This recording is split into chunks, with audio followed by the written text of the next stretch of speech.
بسم اللہ الرحمن الرحیم۔ میں ہوں طارق اقبال چودھری، اور آج ہم حاضر ہیں آپ کے ساتھ کچھ نئی ڈیولپمنٹ کے ساتھ، ایک خبر کے ساتھ، اور آخر میں ہم ڈسکس کریں گے جو سپریم کورٹ آف پاکستان کے جج جسٹس سید مظاہر علی اکبر نقوی ہیں، ان کا کیس ہے، ان کے کیس میں بیسیکلی کیا ہوا اور کیا ہونے جا رہا ہے۔ سب سے پہلے ہم ڈسکس کریں گے بنگلہ دیش میں جو حالیہ الیکشن ہوئے ہیں، اور اسی تناظر میں کچھ چیزیں ڈیولپ ہو رہی ہیں، کچھ لنک کر رہی ہیں کہ پاکستان میں بھی الیکشن ہونے جا رہے ہیں، اور کس طرح سے ان کا وہ چیزیں کنیکٹ ہو پا رہی ہیں۔ تو آپ کے ساتھ یہ شیئر کرتے چلیں کہ ابھی 7 تاریخ کو چند دن پہلے بنگلہ دیش میں الیکشن ہوئے، جنرل الیکشن جو تھے ان کے، اس میں بظاہر تو شیخ حسینہ واجد عوامی لیگ کی جو تھی انہوں نے کامیابی حاصل کر لی ہے، اور انہوں نے کامیابی بھی تھوڑی بہت نہیں، 2/3 اکثریت سے کامیابی حاصل کی ہے۔ کوئی 300 کے لگ بھگ ان کا ایوان ہے، جہاں پر انہوں نے 250 کے قریب جو اپنے ان کے وہ لوگ جیت گئے ہیں، امیدوار جیت چکے ہیں۔ لیکن وہاں پر ایکچولی ہوا کیا؟ ہوا یہ کہ وہاں پر اپوزیشن کی تمام جماعتوں نے الیکشن کا بائیکاٹ کر رکھا تھا۔ اپوزیشن کی جو جماعتیں تھیں، بنیادی طور پر تو بنگلہ دیش کی صورتحال کو پاکستان سے کوئی زیادہ مختلف نہیں ہے، سیاسی صورتحال کی بات کر رہے ہیں کہ وہاں پر اگر دیکھا جائے تو جو اپوزیشن جو ہے اس کو یا تو جیلوں میں ڈالا ہوا ہے، یا ان کو ہراساں کیا جا رہا ہے، یا ان پر پرچے بنائے ہوئے ہیں۔ تو اس کے بعد یہ ہے کہ ان کی جو نیشنل پارٹی ہے، جو خالدہ ضیاء ہیں، سابق جو ان کے فوجی حکمران ضیاء الرحمان، ان کی مسز ہے خالدہ ضیاء پر جیسا کہ آپ کو یاد ہوگا کرپشن کا کیس بنایا گیا تھا، جس کے بعد وہ جیل میں رہیں اور آج کل بیمار ہیں، ہاسپٹلائز ہیں۔ تو ان کی جگہ پر جو نگران ان کے پارٹی کے سربراہ ہیں، ان کے بیٹے ہیں طارق الرحمان، اور طارق الرحمان اس وقت ایگزائل میں ہے اور وہ بنگلہ دیش میں نہیں آ سکتے۔ اس ساری صورتحال میں سارے تناظر میں بنگلہ دیش میں الیکشن ہوئے۔ شیخ حسینہ واجد نے کہا جی کہ میں تو الیکشن جیت چکی ہوں، اور انہوں نے کہا جی کہ بڑا صاف شفاف الیکشن ہوئے ہیں اور ڈیموکریسی جو ہے نا بڑی مضبوط ہے۔ اور سب سے بڑی مزے کی بات یہ ہے کہ انڈیا نے اس کا بڑا خیر مقدم کیا ہے، چونکہ انڈیا کا وہ شیخ حسینہ واجد کے ساتھ وہ ایک بڑا اچھا انٹریکشن ہے، وہ ان کی بڑی سپورٹ کرتے ہیں۔ لیکن ہوا یہ کہ جب اپوزیشن نے بائیکاٹ کر دیا تو لوگوں نے اس میں ووٹ ہی نہیں ڈالے، لوگ پولنگ اسٹیشن پر ہی نہیں گئے۔ تو 2018 کے الیکشن میں بنگلہ دیش میں جہاں کوئی 80% کے قریب جو ٹرن آؤٹ تھا، تو اس وقت ٹرن آؤٹ جو ہے وہ 40% تک رہا۔ جب یہ صورتحال ڈیولپ ہوئی تو ظاہر بات عالمی میڈیا میں ساری چیزیں آ رہی تھیں، تو عالمی برادری نے ان الیکشن کو ماننے سے انکار کر دیا۔ امریکہ نے کہا جی کہ یہ تو الیکشن ٹھیک نہیں ہوئے، اپوزیشن جو ہے ان کو وہ پورا موقع نہیں دیا گیا، تو فیئر الیکشن نہیں ہے۔ اسی طرح برطانیہ نے یہی باتیں کی، جو انگریزی اپنا انٹرنیشنل میڈیا ہے، ان کے جو بڑے بڑے اخبارات ہیں، وہاں پر بھی آرٹیکل چھپے، وہاں پر بھی نیوز چھپی کہ یہ الیکشن جو ہے فیئر الیکشن۔ تو یہ ساری جو صورتحال ڈسکس کرنے کا صرف مطلب یہ تھا، یا اس کا مقصد یہ تھا کہ ابھی پاکستان میں بھی 8 فروری کو جنرل الیکشن ہونے جا رہے ہیں۔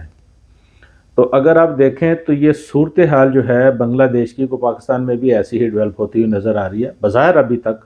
کیونکہ ابھی تک ایک جو بڑی پارٹی ہے پاکستان تحریک انصاف، وہ سپریم کورٹ آف پاکستان میں گئی ہوئی ہے جی ہمیں لیول پلینگ فیلڈ دیا جائے۔ اچھا، اب کیا لیول پلینگ فیلڈ دیا جائے؟ وہ کہہ رہے ہیں جی کہ ہمیں تو بظاہر جو ہے وہ کمپیئر نہیں کرنے دی جا رہی، ہمارے جو ممبرز ہیں ان کو ہراسمنٹ ہو رہی ہے،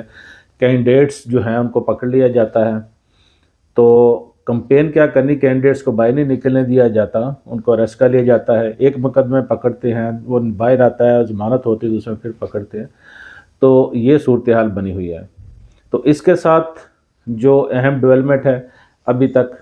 وہ یہ ہے کہ ابھی تک پی ٹی آئی کے پاس بلے کا نشان ہی نہیں ہے، اپنا انتخابی نشان ہی نہیں ہے۔ جب انتخابی نشان نہیں ہوگا تو P T I us election میں ظاہری بات ہے ان کے وہ جو ووٹرز ہیں، جو کینڈیڈیٹ ہیں، سارے کنفیوز ہوں گے۔ تو نشان ملنا خیر ایک ڈیموکریٹک رائٹ ہے ان کا، ایک بڑی پارٹی ہے، پچھلی دفعہ گورنمنٹ بنا چکے ہیں، تو اس دفعہ بھی اگر ان کو نشان بننے کا نہیں، اگر تو مل جاتا ہے تو بھی تو ویل اینڈ گڈ، وہ تو جائیں گے الیکشن میں۔ اگر نہیں ملتا تو ان کے جو لوگ ہیں، جو ان کے سپورٹرز ہیں اور جو ان کو ووٹ دینا چاہ رہے ہیں، ظاہری بات ہے وہ کنفیوز ہوں گے، کیونکہ وہاں پر ایک حلقے میں چار چار پانچ پانچ لوگ کھڑے ہوں گے، ہر ایک نے وہ پی ٹی آئی کو جو چیئرمین ان کی تصویریں لگائی ہوئیں گی، اور لوگوں کو پتہ نہیں ہوگا کہ کس کو ووٹ دینا کس کو نہیں دینا۔ اور دوسری بات یہ ہے کہ وہاں پر جو پی ٹی آئی کی ریزرو سیٹس ہیں وہ ان پر اپلائی نہیں کر سکیں گے، کیونکہ جماعت نہیں ہوگی، انٹر پارٹی الیکشن اس وقت تک وہ کل عدم قرار دیے گئے ہیں۔ تو آج جو صورتحال اس میں وہ بڑی دلچسپ صورتحال نظر آئی کہ آج پشاور ہائی کورٹ میں کیس تھا بلے کے نشان کے لیے، P T I Peshawar high court گئی تھی الیکشن کمیشن کے فیصلے کے خلاف، جب ان کا وہ انٹر پارٹی الیکشن جو تھا اس کو کل عدم قرار دیا گیا تھا۔ تو پشاور ہائی کورٹ میں آج دلچسپ صورتحال اس وقت پیدا ہوئی جب الیکشن کمیشن کی جانب سے جو وکلا پیش ہو رہے تھے، انہوں نے کہا جی اس کیس کی سماعت یا پرسوں تک رکھ لیں، مطلب 12 تاریخ کو انہوں نے انتخابی نشان الاٹ کرنے ہیں جماعتوں کو۔ تو اس میں ڈیلینگ ٹیکٹس جو ہے وہ الیکشن کمیشن آف پاکستان کی جانب سے وہ کس طرح سے سامنے آ رہے ہیں۔ تو اس میں بدنیتی کا جو عنصر ہے وہ ایک اس طرح سے نظر آ رہا ہے کہ ایک کیس ہے کورٹ میں لگا تو اس میں آپ دلائل دیں، کورٹ فیصلہ کرے، دونوں طرف سے وکلا آئے اس میں دلائل دیں۔ تو اس میں یہ ہے کہ پشاور ہائی کورٹ نے خیر اس کیس کو کل 9 بجے تک ملتوی کر دیا، کل اس کی دوبارہ 9 بجے ہیئرنگ ہوگی، دیکھیں اس میں پشاور ہائی کورٹ کیا ڈیسیژن دیتے ہیں۔ لیکن چونکہ اس میں کل پی ٹی آئی کے جو وکلا تھے جن میں حامد خان تھے، سردار لطیف کھوسہ تھے، شعیب شاہین تھے، وہ کل سپریم کورٹ میں پیش ہوئے تھے، اور سپریم کورٹ میں انہوں نے چیف جسٹس قاضی فائز عیسیٰ سے یہ ریکویسٹ کی تھی کہ آپ ہمارا بلے کے نشان والا جو کیس ہے اس کو ارجنٹ لگائیں۔ انہوں نے کہا تھا کہ بلکہ آج ہی لگائیں کسی وقت۔ تو خیر پھر وہ کیس کو انہوں نے ارجنٹ سپریم کورٹ نے کر دیا تھا، جب انہوں یہ بتایا گیا تھا کہ جی یہ کل تو پشاور ہائی کورٹ میں کیس ہے، تو سپریم کورٹ نے کہا تھا ٹھیک ہے ہم اس کو بدھ کو ہیئرنگ کے لیے رکھ لیتے ہیں۔ تو آج سپریم کورٹ نے اس پہ ایک بینچ بھی بنا دیا ہے، جو کہ کل پی ٹی آئی کے انٹر پارٹی الیکشن ہے جس میں بلے کا نشان کا معاملہ ہے، اس کو سنے گی۔ بینچ کی سربراہی چیف جسٹس قاضی فائزہ خود کر رہے ہیں، اور اس کے ساتھ اس میں جسٹس محمد علی مظہر اور دوسرے جسٹس مسرت حلالی شامل ہیں۔ تو بظاہر تو یہی لگتا ہے کہ کل 9 بجے جب پشاور ہائی کورٹ میں اس کیس کی سماعت ہوگی تو اس کے بعد ہی شاید سپریم کورٹ اس کیس کو ہیئرنگ کے لیے رکھے گی۔ دوپہر کو بھی کیس سپریم کورٹ سن سکتی ہے، ہو سکتا ہے شام کو سپریم کورٹ کیس سنے۔ اگر تو پی ٹی آئی کو پشاور ہائی کورٹ سے بلے کا نشان مل جاتا ہے اور ان کا انٹر پارٹی الیکشن جو ہے اس کو وہ درست قرار دیتے ہیں، تو پھر تو میرا خیال پی ٹی آئی کو ضرورت نہیں ہوگی سپریم کورٹ جانے کی۔ ان کیس اگر ان کو وہاں سے وہ ریلیف نہیں ملتا تو پھر وہ ظاہری بات ہے وہ سپریم کورٹ میں پیش ہوں گے، اور سپریم کورٹ اس کیس کو دیکھے گی، سنے گی۔ چونکہ ابھی ایک دن پہلے ہی جو مسلم لیگ نون کے قائد ہیں میاں نواز شریف، ان کو سپریم کورٹ سے ایک بہت بڑا ریلیف مل چکا ہے، اس کے ساتھ جہانگیر ترین کو بھی ریلیف مل چکا ہے، کیونکہ ان کو تاحیات نااہل قرار دیا گیا تھا، اور ابھی کل سپریم کورٹ نے ان کی تاحیات نااہلی کو ختم کر دیا ہے، اور جو الیکشن ایکٹ میں 5 سال کی وہ ایک مدت کا تعین کیا گیا تھا تو اسی کو ہی ابھی بحال رکھا گیا ہے۔ ابھی ڈسکوالیفیکیشن جو 5 سال کی کنسیڈر ہوئی ہے تو ظاہر بات ہے تو ان کا ٹائم زیادہ ہو چکا ہے، لیکن سٹل ایک سٹیگما موجود ہے جو ایک ذات پر ہے، ان کی ذات پر جو نااہل ہوئے تو 5 سال کی نااہلی والا وہ ایک سٹیگما موجود ہے، اور جو سپریم کورٹ نے ڈیسیژن دیا تھا اس وقت وہ کامہ والا ظاہری بات ہے 5 رکنی بینچ کا ایک ڈیسیژن تھا وہ تو موجود ہے، اس کے خلاف ہیئرنگ بھی نہیں ہو سکتی، نہ اپیل ہو سکتی ہے، کیونکہ پریکٹس اینڈ پروسیجر ایکٹ میں تو یہ کہہ دیا گیا تھا کہ جو پرانے کیسز ہیں ان کے خلاف اپیل ابھی دائر نہیں ہو سکتی۔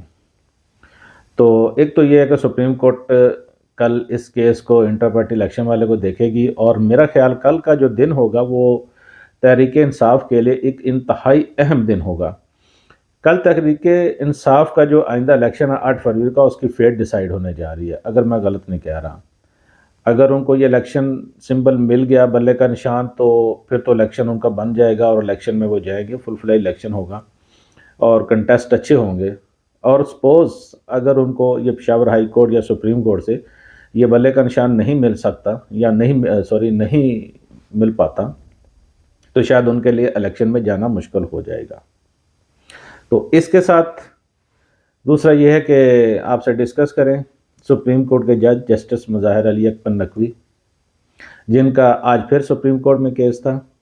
ان کے خلاف کچھ جائیدادیں خریدنے کا، اس کا ریکارڈ نہ ہونے کا یا ان کو ظاہر نہ کرنے کا، اس طرح سے کو ملٹیپل قسم کے وہ جو ایلیگیشن ہے نا وہ لگائے ہیں، جنہوں نے شکایت دائر کی ہے، وہ بظاہر ایک وکیل ہیں میاں داؤد۔ تو اب پیچھے کون ہے، کیا ہے صورتحال، تو یہ تو ابھی تک وہ کچھ چیزیں نہیں ہیں سامنے آ رہی، لیکن ظاہر بات فرنٹ پہ تو وہی ہیں، وہ اس کیس کو لڑ رہے ہیں۔ تو آج جو 3 رکنی بینچ اس کیس کی سماعت کر رہا تھا، جسٹس امین الدین خان کی سربراہی میں 3 رکنی بینچ نے اس کیس کی سماعت کی۔ تو پہلے تو جسٹس مظاہر علی اکبر نقوی نے ان سے ریکویسٹ کی، دیکھیں جی ابھی 11 تاریخ کو یہ سپریم جوڈیشل کونسل کی وہ کارروائی ہونے جا رہی ہے، اس کا اجلاس ہونے جا رہا ہے، تو مہربانی کریں ہم اسٹے آرڈر دے دیں۔ اس پہ تو سپریم کورٹ وہ رضامند نہیں ہوئی، 3 رکنی بینچ نے ان کی جو اپیل ہے سپریم کورٹ کے جج کی جو ایک استدعا، اس کو انہوں نے ایکسیپٹ نہیں کیا۔ تو انہوں نے کہا جو پھر کارروائی کے خلاف کس طرح سے ہوگی، کیا ہم جوڈیشل کونسل جو اس کی کارروائی میں مداخلت کر سکتے ہیں؟ انہوں نے کہا جی کہ ہم جب تک کیس کو میرٹ پر نہیں سنتے ہم کس طرح سے یہ اس پہ اسٹے آرڈر دے سکتے ہیں۔ تو اسٹے آرڈر تو جسٹس مظاہر علی اکبر نقوی کو نہیں ملا، اور سپریم کورٹ نے اس میں یہ آرڈر ضرور کیا ہے کہ جو شکایت کنندگان ہیں ان کے خلاف جنہوں نے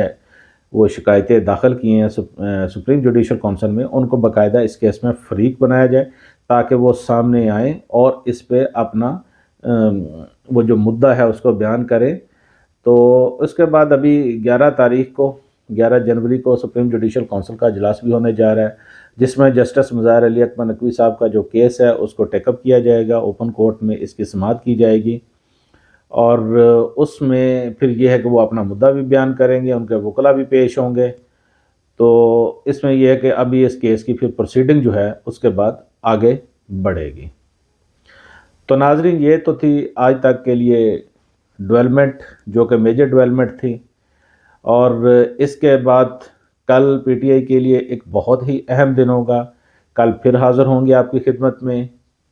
جو بھی ڈیولپمنٹ ہوئی، جو بھی تازہ ترین ہوا، جیسے بھی وہ الیکشن جو ہے اپنا ایک وہ نیا پی ٹی آئی کا وہ ایک لیتا ہے، نیا ان کا موڑ لیتا ہے۔ دیکھیں اب کل کیا ہوتا ہے، جس کے بعد ہی کچھ چیزیں متعین ہو سکیں گی۔ تو تب تک کے لیے ہمیں اجازت دیں، نئے ویلاگ کے ساتھ، کچھ نئی خبروں کے ساتھ، نئی ڈیولپمنٹ کے ساتھ پھر حاضر ہوں گے، پھر آپ سے بات چیت ہوگی۔